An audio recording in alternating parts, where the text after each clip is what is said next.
We're here at Central Combat Sports again for another edition of the Combat Corner. My name is Drake Demore from Wind City Sports, and we're here with Cedric Ben. We had a huge weekend. Yes. Oh man, so I guess no way to get around it. We had the biggest upset in boxing in a long time. Some people would say the biggest upset since Buster Douglas beat Mike Tyson in the early 90s. But I would say it was more closer, and I'll get more detail about this after, but more closer to when Rahman upset Lennox Lewis in the early 2000s. And I think it's more because of the perception that this Andy Ruiz guy was a bum, not a good fighter. But that's just the perception, not the reality.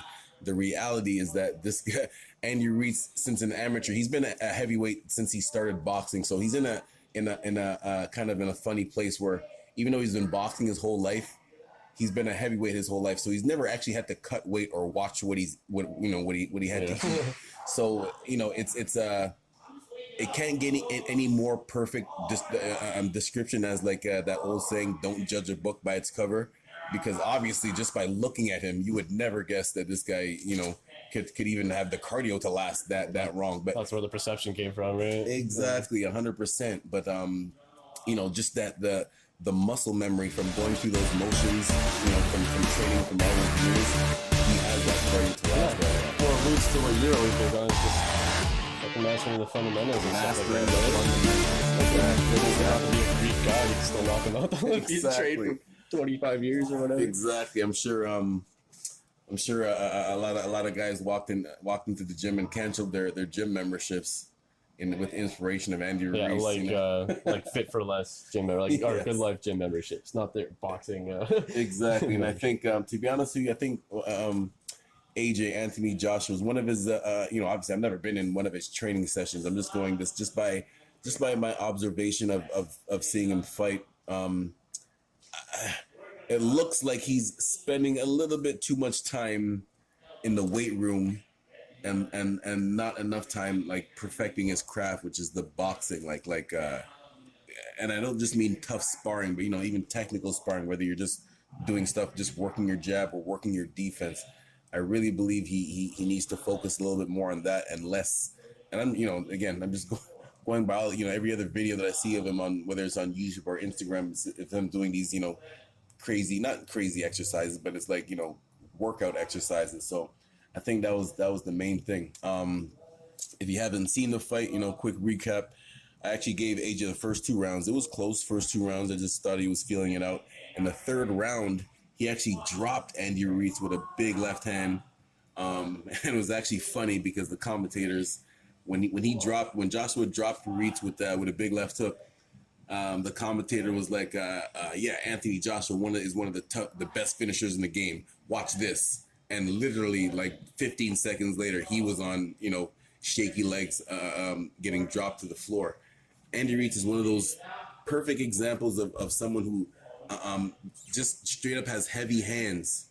I watched a few of his old fights, and it's like when he hurts guys, it's not even a punch that you a clear punch that you see. You just see the guy just go on crazy legs just from the combination. So yeah, man, I think if Josh, and then just going on with the fight, he dropped him in the third round. Almost looked like Anthony Joshua was out, but he survived that round. He took the fourth round to kind of coast.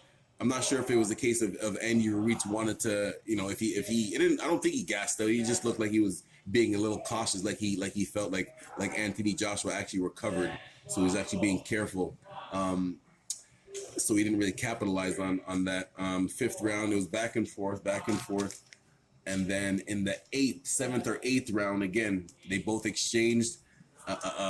Joshua landed a big right hand on Andy Ruiz. He ate it and then came back in. It was in the middle of a flurry that was the counterpunch from Andy Ruiz onto Anthony Joshua, dropped him, and this is where the craziness happened. So you can clearly see there's a few things that Anthony Joshua did that again make me realize that he did a few rookie mistakes. he clearly spit out his mouthpiece when he was on one knee, which is a clear indication of, you know, just trying to buy some time. Yeah. Whatever, if you kind of do it. Is there like penalties or anything for that, or points deducted? Or? If the referee can see that you blatantly did it, you know, so you get let it slide the first time. Yeah, exactly. But if it happens like 2 or 3 times, then it's pretty obvious. Yeah, then it's like delay a game. Yes, exactly. So, but of course the camera angle was right on Adrian when he was on his one knee. He clearly like spit it out voluntarily. It wasn't like he just dropped out. Yeah, it wasn't dropped out. And then he got up and he got up at the count of 8 and turned around and walked to the corner. Before I say all this, just the reason why I'm going through this specific description of how the fight ended is because some people are saying there was a little bit of controversy. I really don't believe there's any controversy, especially when you're thinking about safety first. So, and I'll get to that part in a second. So he gets up at the count of 8 and turns around and walks to the corner. Like you're supposed to show the referee, like show a clear indication that you're ready to continue. And to go forward. Exactly. Right? Like literally that movement of just stepping forward is what they're going to consider what you just said. Yes, exactly. So he turns around, walks to the corner, puts his both hands on the rope like he's just chilling. Now this is where, you know, the referee and the coach have to, you know, step in and don't let the fighter let their pride get in the way. You know, there's an old saying that, you know, your pride will get you killed. You know, most fighters just for the fact that they're brave to get up and fight somebody in the ring, they don't want to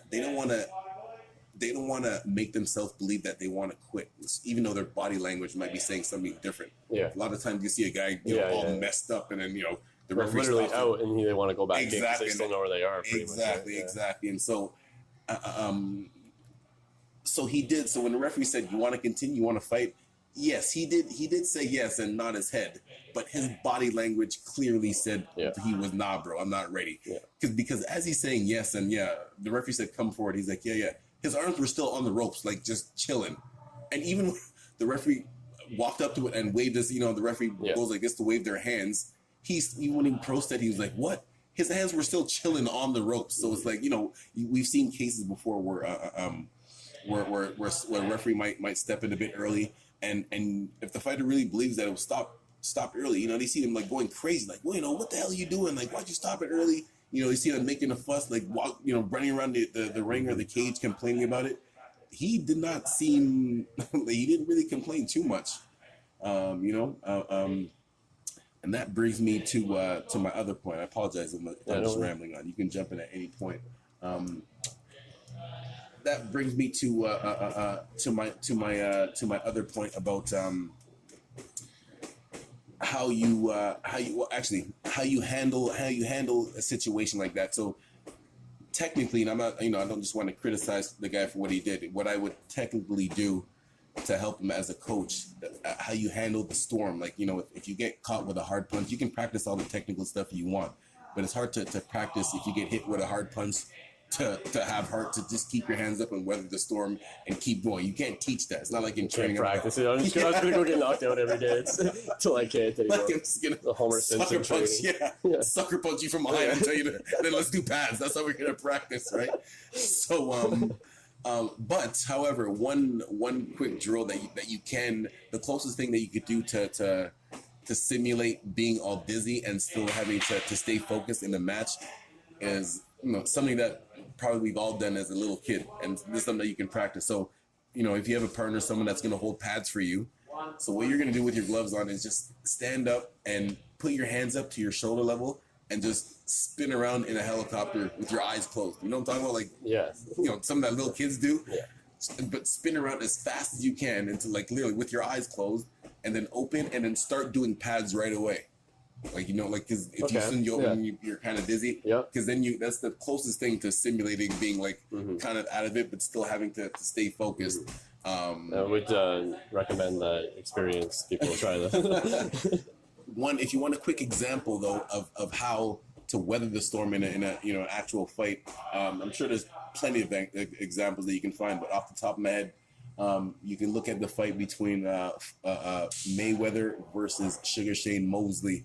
In the third, I believe it was the third round, where Sugar Shane clearly hurt Mayweather, like stumbled him twice, and then simply, he won that round. But then after that, Mayweather walked him down. Like as he was hurt, he kept his hands up, walked him down, throwing just one punch at a time and covering up, but still kept his composure in his boxing stance, and then won every single round after that. So if you want to take a look on how a perfect example on how to weather the storm, one of the defensive masters, check that fight out. Yeah, that's pretty much our tip of the week. And I do want to come back to the fight really briefly. Yeah. Get your opinion on this. Did you see any of the alleged controversy that AJ may have taken a dive in this fight?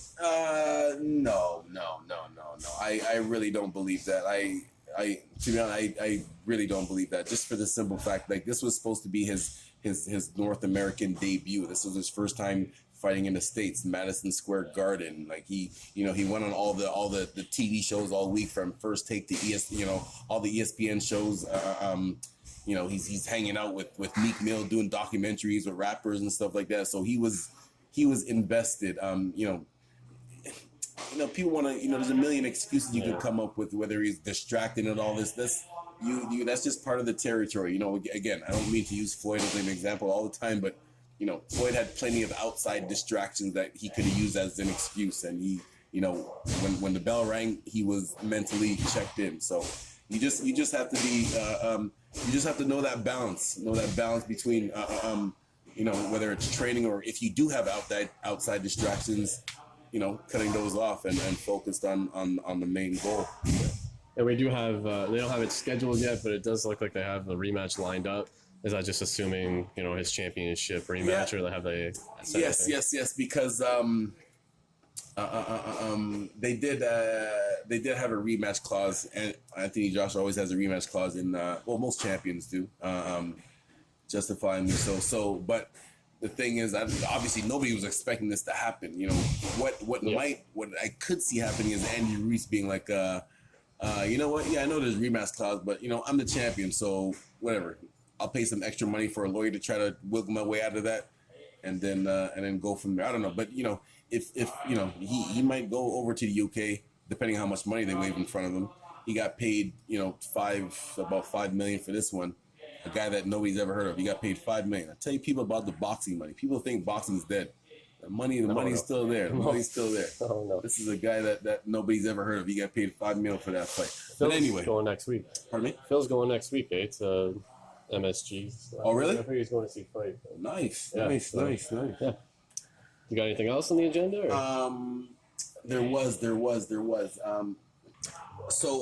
I just to briefly go over the perception. Please be careful of make sure you do a little bit of your own research on these fighters. Don't just go off of what you're reading or seeing off of social media, whether it's Twitter or Instagram.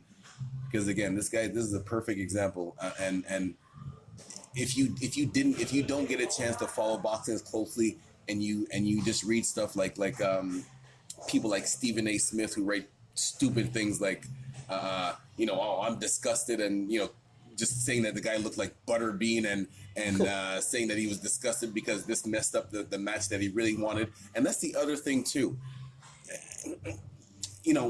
These guys, whatever, it's just one loss. He can still come back and fight from there. But just because he lost this match, Andy Ruiz is still a good fighter. Don't diminish Andy Ruiz's win just because Joshua didn't fight Wilder yet. First of all, that fight will still happen. But it just shows that there's other good fighters out there. It's not. Don't look at it like he lost to somebody that's not good. Look at it that there's other good fighters out there too. These guys are the best of the best, and they're all put in the same place. They're going to go against each other, right? It's not like they're just bringing in anyone just to fill a void for this week and wait for him to fight. Exactly. Wilder, right? Just one last thing. I like that. I like hearing good stories about coaches. Andy Ruiz's coach. What's his name again? Manny Robles. Just a quick brief story about him. He was Dominic Brazil's old coach, the guy that Deontay Wilder just laid out a couple weeks ago. He was his old coach, and for some reason, a while ago, Dominic Brazil decided to cut ties off with Manny Robles, and even though they, a while ago they said that they wanted to win a world championship together, Brazil for some reason decided that it wasn't working out and decided to go off in another direction. Well, you know, now look what happens. Manny Robles is actually Andy Ruiz's coach, and was in his corner last Saturday to shock the world and have the biggest upset. This guy was a 24-1 underdog. Oh, and again, that's another reason why I say be careful. Don't just go off of what you're reading. I said this a couple of weeks ago when J. Rock Williams upset Jared Hurd. You know, I said, man, this guy shouldn't be a 7-1 underdog. I should put some money on this. Anyways, I'll be back next week. Yeah, that's pretty much brings it full circle to go back to what we were saying and stuff like that. Or like the fundamentals and all that. But wrap it up, a little bit of stuff coming up. And as today, WWE SmackDown returns to Little Caesars Arena, August 6th. I'm going to be gone away, but yeah, if you enjoy that, it falls into the combat sport realm. Trying to get my son into wrestling now. Put on like old WWF wrestling clips on YouTube on the TV. From all the Doink the Clown and stuff like that. Get on that. And then, of course, we have the Prospect Fighting Championships coming up a week from Saturday, June 15th at the St. Dennis Center. Local fighters, looking at the poster here. Basically, about 20, about everyone from MTC. All the fighters from Windsor are fighting, basically. You got the Laramies, you got Shane Monahan, Lance Snow, Chucky Mady, but basically they're just bringing in guys to fight people from MTC. But it's a stacked card. It is a stacked card. It is. We got tickets here at Central Combat. Jurassic Park's going down again on Friday. It is. I think it'll probably be about the time this comes out. Series is tied 1-1 right now. The Raps lost a close second, close game. Like tough to watch half of that game, man. I mean, you know, a few good things. Well, you know, bad things as far as injuries. Klay Thompson has a bad hamstring injury. Yeah, and Kevin Durant is still out. Yeah, they confirmed he will not be playing on. Well, actually, Wednesday at the time we're talking, he's not going to be playing Game 3, and Game 4. Who knows? So, and it's in Golden State, so they will have a tough task. But I mean, I'm still confident they can do it. If they can steal one there, then we're talking. You know, otherwise we're pretty much looking at the NHL. Well, that would have been the story last night if Boston would have won. They probably would have. St. Louis pulled it out. So 2-2 right now. 2-2 exactly. And if it would have been 3-1 Boston, you know, if it's 3-1 Golden State, it's not looking in Canada's favor anymore. You know, I'm from Montreal, so I can never go for Boston. Thank you. All right.